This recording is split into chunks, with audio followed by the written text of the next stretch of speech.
Bonjour à tous, bienvenue à ITV Célébrité. Aujourd'hui, on reçoit Thierry Chevalier, président et cofondateur de l'association France-États-Unis.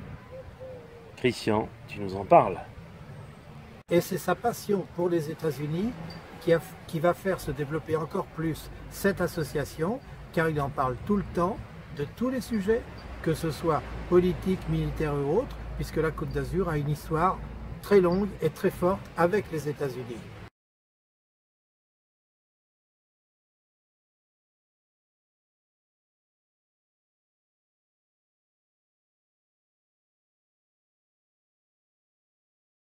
Bonjour, je vous remercie, merci de cet accueil.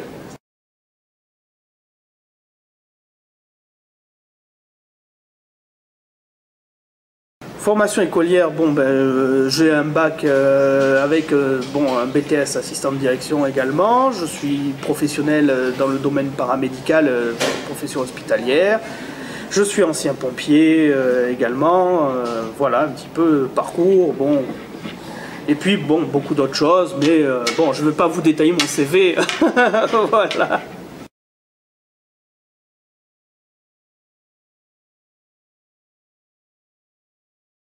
Actuellement, je suis salarié hospitalier.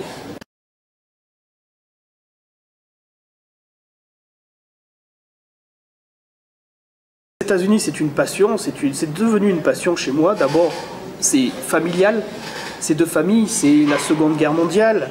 Les États-Unis, mon grand-père en était très officier auprès du général Leclerc, en était très respectueux.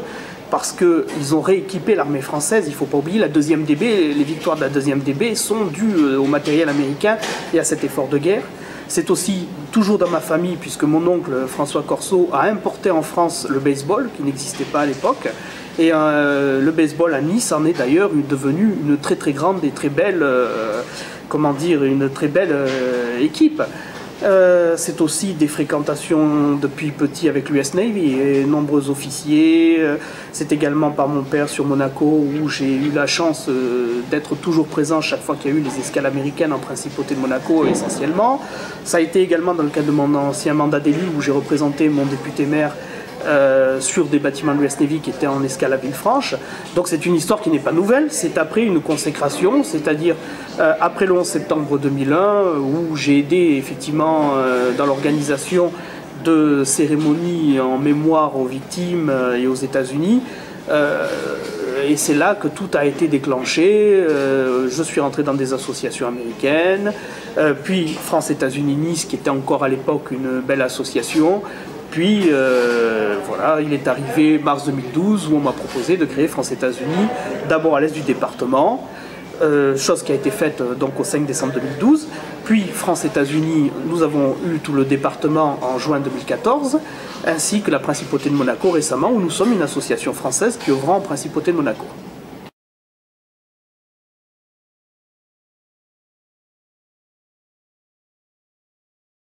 Tout simplement parce que cette amitié franco-américaine, elle est essentielle. Elle est essentielle en termes culturels, elle est essentielle en termes économiques, elle est essentielle en termes de fraternité entre nos deux peuples.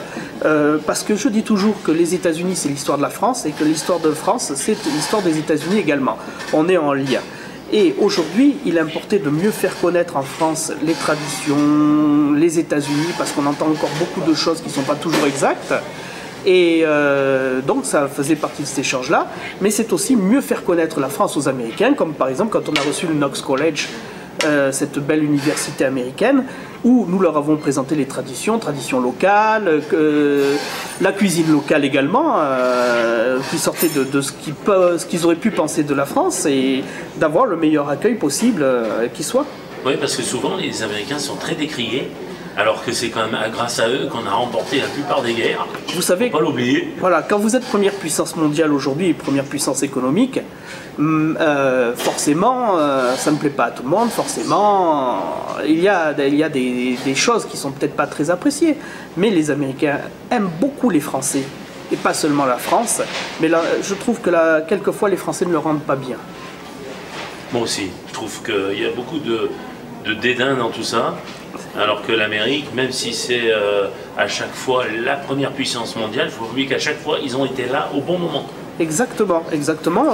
Si on s'en réfère ne serait-ce qu'à la Seconde Guerre mondiale, il ne faut pas oublier ce sacrifice d'Américains. D'abord, il faut savoir qu'ils ont tous été en grande partie volontaires pour venir en France, pour débarquer le 6 juin 1944, puisqu'on parlait du 6 juin tout à l'heure. Ils ont été volontaires pour venir effectivement défendre les valeurs de démocratie et de liberté, parce que on est liés sur ce domaine-là.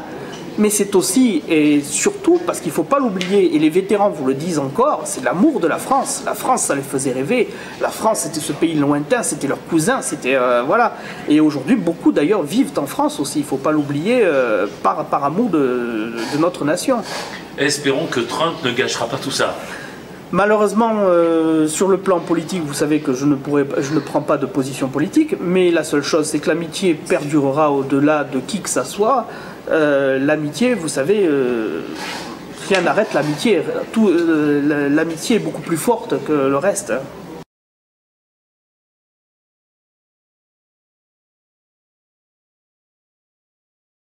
Alors, je suis le président fondateur. Voilà, donc c'est justement pour rapprocher ces liens entre nos deux pays.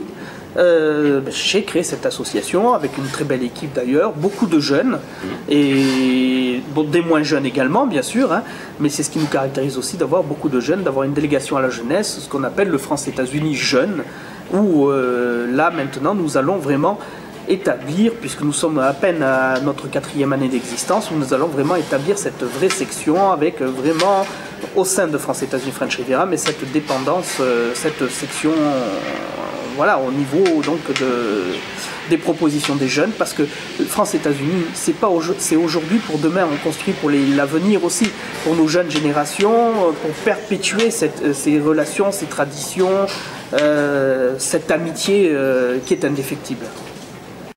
Donc le but précis de l'association, quand même, à la fin. Alors si on doit résumer l'association, parce qu'elle a de nombreux buts, parce que c'est une association que nous avons voulu être adaptée aux enjeux du 21e siècle et de cette amitié. Disons le noyau principal. Le noyau principal, donc c'est mieux faire connaître la France aux Américains et mieux faire connaître les Américains et l'Amérique aux Français.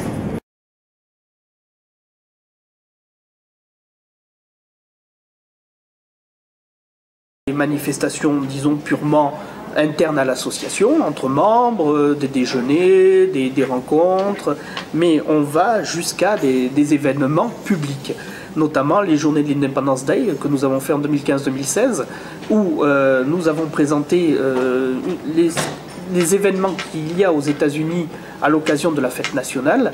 Ça va également... nous avons organisé aussi le concert de la Saint-Patrick, le St. Patrick's Day, avec les concerts de cornemuse, ce qui était inédit. Nous avons organisé effectivement là, le 28 juin prochain, la cérémonie de commémoration de l'arrivée en France des forces américaines pour la Grande Guerre, et qui va célébrer l'amitié franco-américaine, puisque c'était la première fois que les États-Unis intervenaient militairement en dehors de leur territoire depuis Lafayette. Voilà, donc rien, pour nous, tout est possible. C'est le but de l'association, tout est possible, que ce soit en association même, ou que ce soit sur le plan public. Voilà, on est prêt à organiser beaucoup de choses.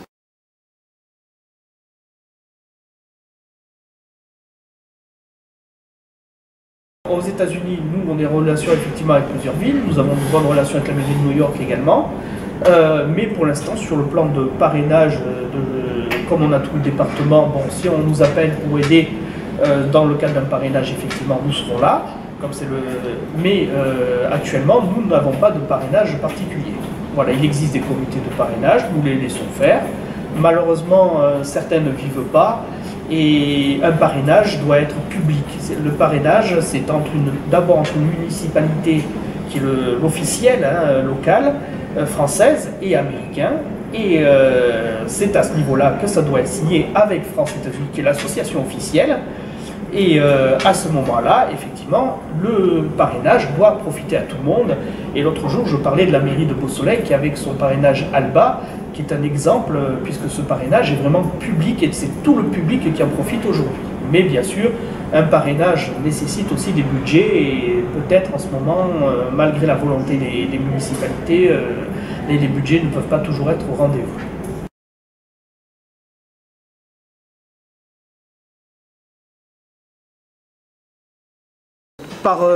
par mon père, effectivement, qui a servi la principauté de Monaco, on avait, enfant, eu l'occasion de rencontrer la princesse Grace, qui était une dame très avenante, qui était une dame vraiment avec de très très bonnes relations. Et effectivement, j'en ai un très très bon souvenir, très beau souvenir.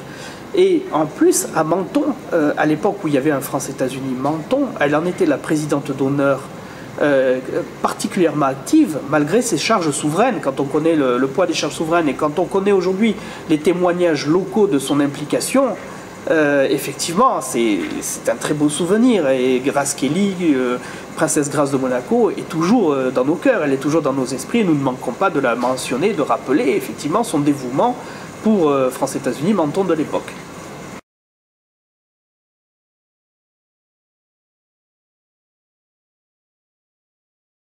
C'est une affaire qui est malheureuse à la fois pour les États-Unis, parce que c'est un homme qui a mis en avant les États-Unis, a fait avancer les États-Unis sur beaucoup de questions sensibles, hein, les droits civiques, sur beaucoup d'autres questions, disons. C'est malheureux aussi puisqu'il y avait une dédramatisation et surtout une tentative d'éviter cette guerre du Vietnam et d'éviter les conséquences de cette guerre du Vietnam, il ne faut pas l'oublier. Kennedy, c'est aussi, il ne faut pas l'oublier, la conquête de l'espace. Et la conquête de l'espace, c'est l'homme qui a marché sur la Lune et malheureusement, il ne l'aura pas vu. C'est triste. C'est aussi un homme de justice. C'est quelqu'un de droit qui a lutté contre les mafias et on sait que c'est pas évident non plus. C'est une affaire qui est malheureuse. C'est aussi pour la jeunesse, des programmes qui étaient portés pour la jeunesse. Si je devais aujourd'hui me lancer effectivement dans l'évocation de tous ces dossiers, on en aurait pour la journée. Mais l'Amérique était grande, l'Amérique a été forte grâce à ce président Kennedy, à John Fitzgerald Kennedy. Et ça, c'est un très très beau témoignage. Et c'est aussi dans le cadre des relations avec le monde entier. C'était quelqu'un d'exceptionnel. D'ailleurs, nous avons fait le centenaire il y a une semaine avec vous. Tout à fait. Et nous mettrons les images dans l'émission. Ben, c'est gentil, merci. Voilà. Merci beaucoup. Bonjour à tous, bienvenue à ITV Célébrité. Aujourd'hui, on reçoit l'association américaine et française sur John Fitzgerald Kennedy. Christian, tu vas nous en parler puisque tu connais Monsieur Leconte-Dieu, écrivain de plusieurs ouvrages sur Kennedy. Oui, en effet, M. Leconte-Dieu a fait des expositions avec des images de Frank Sinatra. Également, il a fait un livre sur Steve McQueen et il a beaucoup de documents sur Kennedy, puisqu'il est allé à la source et qu'il a rencontré Maria Shriver ainsi que Arnold Schwarzenegger. Et là, aujourd'hui, ces thèmes autour d'une exposition à Roquebrune-Cap-Martin pour permettre aux Français de découvrir, aux habitants du Sud, là, qui était vraiment Kennedy, qui aurait eu 100 ans aujourd'hui.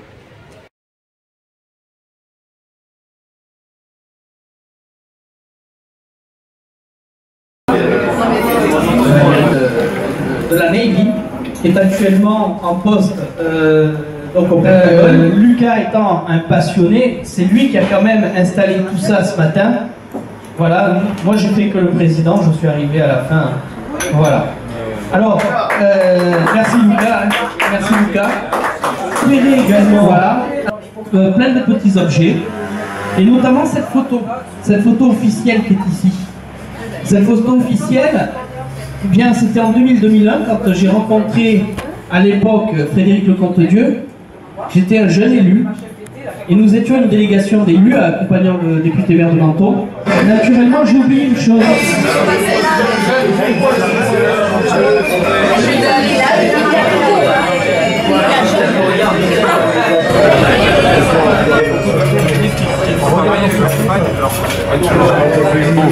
Bienvenue à ITV Célébrité. Merci, c'est gentil. Quelle est votre fonction là, au niveau de l'association, c'est ça hein? Voilà, alors je suis le président de l'association France-États-Unis, président fondateur. Délégation French Riviera Monaco, c'est-à-dire que nous avons toutes les Alpes-Maritimes et la principauté de Monaco en tant qu'association française à l'étranger.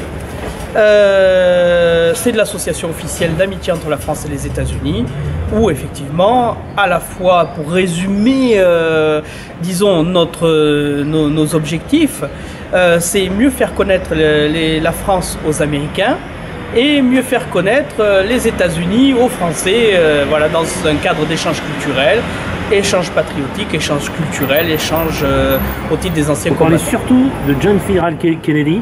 Oui, aujourd'hui, donc nous, lundi 29 mai 2017, le président aurait eu 100 ans depuis sa naissance, effectivement. Compte tenu, disons, de l'héritage historique, de l'héritage humain de John Fitzgerald Kennedy, il était normal qu'une association officielle telle que la nôtre et moderne, faite de manière, disons, inédite, son anniversaire, puisque nous avons aujourd'hui organisé un déjeuner d'anniversaire dans un cadre qui nous ramène dans les années 60. Le président Kennedy n'est pas mort, le président Kennedy est en fonction, le président Kennedy est le président Kennedy tel que nous le connaissons avant que ces assassins ne commettent le méfait. On vient de rappeler François Jacot, je vais dire François Kennedy, pardon. Mais c'est un lapsus révélateur, hein, comme on dit selon la formule consacrée. François Jacot, donc ami et témoin de la famille Kennedy, va nous parler les anecdotes, va nous parler de la famille Kennedy à Menton. Voilà, c'est aujourd'hui pourquoi on organise ce déjeuner ici, c'est tout simplement pour être dans la cohérence historique. Voilà, c'est ce que j'expliquais à certains de nos membres niçois et grassois. La famille Kennedy, comme l'histoire des États-Unis dans les Alpes-Maritimes, elle a commencé à l'est du département, entre Monaco et Menton. Merci François. Bon, je ne veux pas vous accaparer de trop parce que je voudrais prendre l'exemple sur notre ami qui tout à l'heure a été d'une très grande brièveté et ça s'apprend aussi d'être bref, c'est pas toujours évident. Bien, voilà, donc je voudrais revenir sur, j'avais noté quelques petits points ce matin sur ce que vous vouliez qu'on puisse parler un petit peu et d'échanger entre nous sur la famille Kennedy. Ce qui est important, c'est de rappeler, je l'ai dit tout à l'heure très brièvement, de la présence, et c'est important en se souvenant du rôle de France États-Unis à Menton, c'est de se rappeler de la présence des Américains à Menton lorsqu'ils ont libéré notre ville. Et surtout en ce qui concerne sur le plan affectif, cette présence de l'US Medical qui représentait donc toute cette armée invraisemblable sur le plan médical que les États-Unis ont apporté dans ce secteur de Menton au moment de la libération.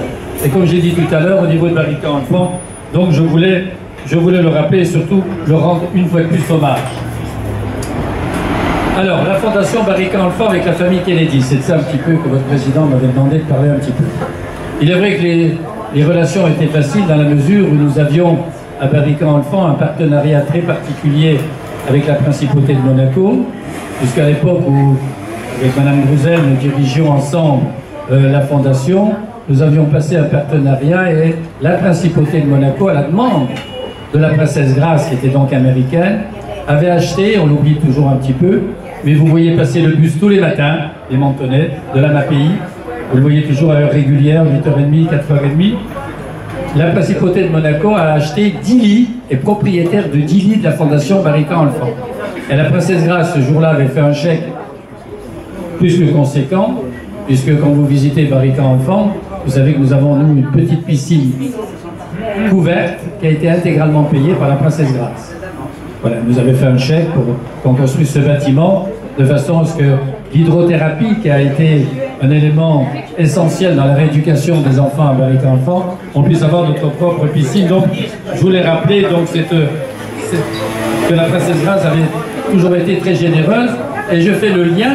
Ce chèque-là avait été possible grâce à France USA. Pour le rappeler dans vos archives, lors de ce merveilleux gala que je rappelais tout à l'heure avec une anecdote un peu amusante, où au casino de Menton, donc France USA avait organisé une grande soirée de gala internationale avec Michel Delpech d'ailleurs. Voilà, vous voyez, les souvenirs me reviennent. Michel Delpech qui était jeune, qui était le chanteur favori Caroline. Voilà, donc pour faire plaisir à sa fille Caroline, la princesse Grace avait fait venir Michel Delpech dans les années 70, donc au casino, et les bénéfices, plus le chèque généreux de la principauté, avaient permis donc de construire cette piscine. Je voudrais relever un petit point ce matin, mais je ne sais pas si c'est un défaut, et malheureusement Thibaut Perrat est parti de journaliste. Ce matin, vous me parliez d'un bus que la principauté avait mis à la disposition des Kennedy pour monter à Sainte-Agnès. Alors, c'est peut-être vrai, hein. Je ne me permettrai pas de commenter cet effet-là. Par contre, ce que je peux vous dire, dont je suis sûr, c'est qu'effectivement, vous avez vu longtemps à Menton, je parle le plus ancien, comme Madame Augu, vu se promener à travers la ville un bus où sur les portes il était marqué « Elle, leurs Altesses, Sérénissime, Prince et Princesse de Monaco ». Effectivement, à la suite de ce gala dont je vous parlais, il est vrai que la principauté de Monaco nous avait acheté un bus qui effectivement, avec Eunice Kennedy-Shriver et Robert, ont permis une fois de monter et d'offrir aux enfants de Barry-Quentin un goûter chez Tibère. Ça s'appelait avant le Sarrasin, je crois. C'est ça, hein, ça s'appelle le Sarrasin, oui. C'est au Sarrasin, où ils étaient montés avec les enfants de Barry-Quentin et ce petit bus-là, où ils avaient offert un petit goûter aux enfants de Barry-Quentin. Autre anecdote de l'époque, là je me tourne vers l'historien, c'est l'histoire de la voiture de Francis Palmero. Je voudrais, si je me peux me permettre, d'en rapporter un détail un peu plus personnel et particulier. En fait, Francis Palmero, à l'époque, était député. Il n'était pas sénateur. Il était questeur de l'Assemblée nationale. Et à ce titre, la questure de l'Assemblée nationale, pour faire un peu de publicité, sans doute à Citroën, avait des voitures de fonction. Et Francis Palmero, avec son ami Pierre Lafitte, avaient eu tous deux, qui étaient directeurs de l'école des mines, Polytechnique, etc. Ça fait partie des promotions qui seraient interdites maintenant, parce qu'on dirait que, bref, sur le plan de la moralisation de la vie politique, on partirait là sur des sentiers qu'il vaut mieux abandonner. Ils avaient une déesse décapotable. Et il y avait eu une réception de Robert Kennedy, qui était ami avec Francis Palmero. Ils avaient énormément sympathisé, pour des raisons diverses. Vous savez que Francis Palmero était président de la commission des affaires étrangères et des forces armées, donc c'était l'époque où le Montagel était dans les, comment dirais, dans la vision, dans une vision stratégique, et surtout on avait découvert qu'il y avait une vingtaine de SS-20 qui étaient branchés et connectés sur le Montagel, dont Palmero avait dénoncé lors d'une campagne, je crois que pour les plus anciens vous en souvenez. Et c'est vrai qu'avec Kennedy, ils avaient eu un atome crochu au niveau stratégique, enfin bref, ça sympathisait. Alors c'est vrai, je l'avoue, aujourd'hui, mais il ne faut pas en parler, c'est pour ça que je le dis, parce que pas des choses à dire devant la presse. C'est vrai qu'il y avait une réception qui avait eu lieu à Maria Serena. Il y avait la déesse décapotable, qui n'était pas celle de la ville, qui était celle de l'Assemblée nationale, hein, avec le chauffeur de Francis Palmero à Maria Serena, et Robert est tombé en extase devant la voiture. Et comme il était un peu arsouille, comme tous les Kennedy, tout respect avec les Kennedy, je me permettrais, mais c'est vrai que c'est un bon vivant, il a voulu la tester. Et au lieu d'aller faire un petit tour à Gare-Avant, il est monté au Montagel. Et à l'époque, on ne montait pas au Montagel comme ça. Et il s'est fait arrêter par la police militaire du Montagel avec la...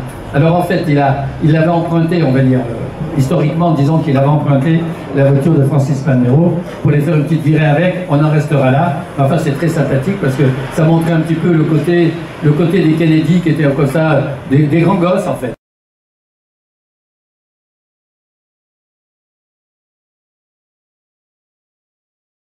C'est à la fois un drame, parce que jamais les États-Unis n'avaient été attaqués sur leur territoire, c'était impensable. C'est un événement qui a été odieux, lâche, 4 attentats ce jour-là, des milliers de victimes civiles, militaires, et je pense aux 343 pompiers de New York, policiers, ambulanciers qui sont décédés dans ces tours jumelles, et c'est un acte horrible. Mais ce qu'il faut retenir de cela, c'est que l'Amérique est restée grande, l'Amérique est restée forte, parce que d'autres pays ne se seraient pas encore relevés. Les États-Unis, on leur a peut-être mis un genou à terre, comme on dit, mais les États-Unis ont su se relever et ont su être forts face à cet événement et ont su répondre. Et ça, c'est la force de ce peuple et c'est un exemple pour nous, pour tous les peuples du monde, c'est un exemple.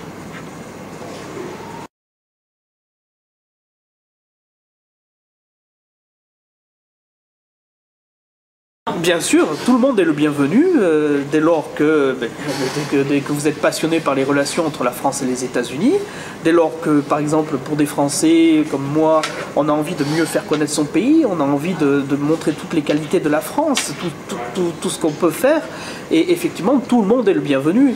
Le plus jeune de nos membres actuellement a 12 ans, Et le plus âgé de nos membres a 87 ans, donc, mais beaucoup de jeunes, donc effectivement tout le monde est le bienvenu et tout le monde est là pour vivre son rêve américain, comme je dis toujours, au sein de France-États-Unis. Pourquoi? Parce que notre délégation French Riviera Monaco est celle qui permet à tout le monde de pouvoir faire ce qu'il souhaite, de l'art, du devoir de mémoire, tout de l'événementiel, il peut tout faire dans la culture américaine, donc c'est venez vivre votre rêve au sein de France-États-Unis.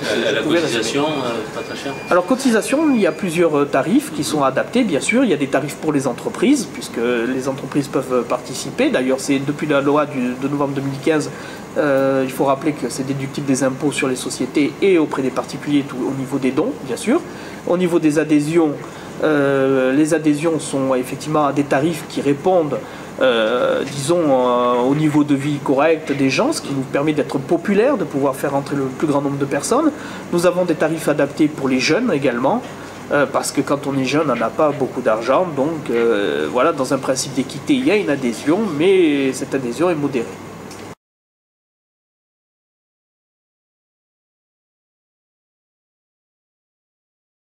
Alors là, depuis quelque temps, non.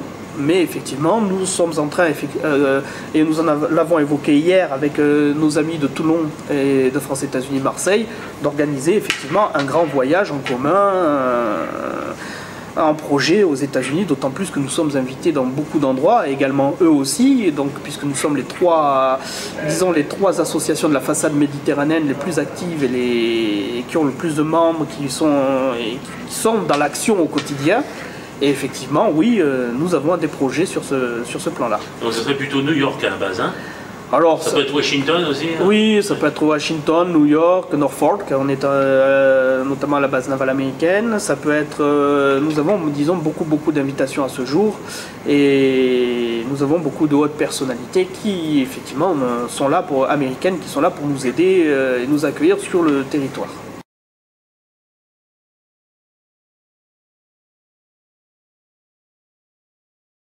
Non, quand on a créé France-États-Unis en décembre 2012, 5 décembre 2012, on s'est posé la question.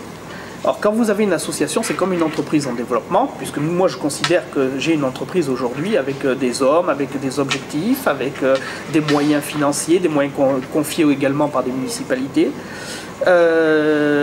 Donc effectivement, nous avions prévu un premier mandat de 2 fois 4 années pour le président. Le premier mandat, donc après 4 ans d'exercice, donc en octobre 2016 au cours de l'Assemblée Générale, j'ai demandé un vote de confiance qui a recueilli l'unanimité des suffrages et on est reparti pour 4 ans.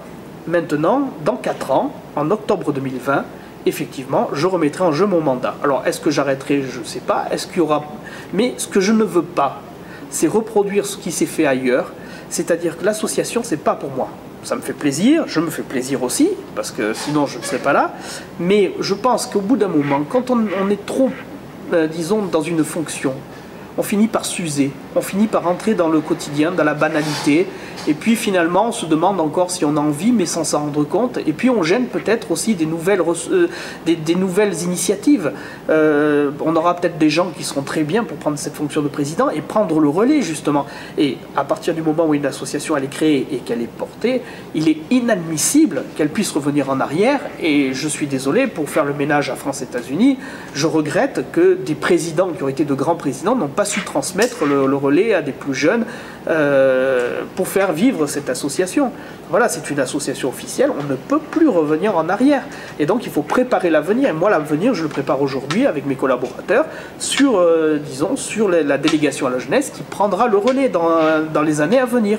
Mais effectivement, le jour où je vois que je rentre dans une banalité, dans une routine, non pas parce que je suis plus passionné, mais parce que je vais être fatigué, peut-être aussi, usé, il faudra que je passe le relais, mais avant de commencer à tomber.